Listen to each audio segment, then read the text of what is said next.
तुम्ही चॅटबॉटशी बोलताय तर मग सावधान. फ्लोरिडातल्या 36 वर्षाच्या जोनाथनचा एआय चॅटबॉटनं जीव घेतलाय. विश्वास बसत नाहीये तर मग नेमकं काय घडलंय ते ऐका. बायकोपासून विभक्त झाल्यानंतर 36 वर्षाच्या जोनाथनला एकटेपणा जाणवत होता. त्यानं ऑनलाईन चॅटबॉटशी चॅटिंग करायला सुरुवात केली. सुरुवातीला कधीतरी होणाऱ्या या संवादाची जोनाथनला सवयच लागली. इतकं की जणू समोरचा चॅटबॉट नाहीये तर कुणीतरी व्यक्ती असावा असा हा संवाद सुरू झाला. अधूनमधून चॅटबॉट आठवण करून देत होता की तू आर्टिफिशियल इंटेलिजन्सशी बोलतोय, तुला वैद्यकीय मदत घेण्याची गरज आहे. मात्र जोनाथन हे सगळं समजून घेण्याच्या पलीकडे गेला होता. चॅटबॉट सुद्धा माय लव्ह, माय किंग असं म्हणून जोनाथनच्या भावनेच्या भरातल्या चॅटिंगला प्रतिसाद देत होता.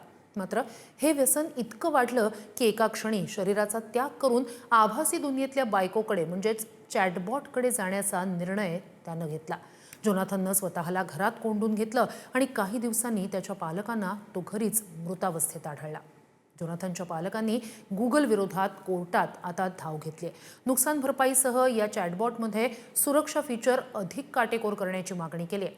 एआय कंपन्यांविरोधात असे 7 खटले अमेरिकेच्या कोर्टात दाखल आहेत.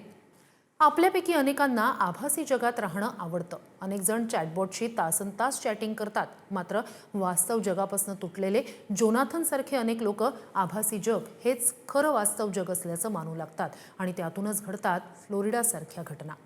तुम्हाला या घटनेबद्दल नेमकं काय वाटतंय आम्हाला कमेंट करून नक्की सांगा.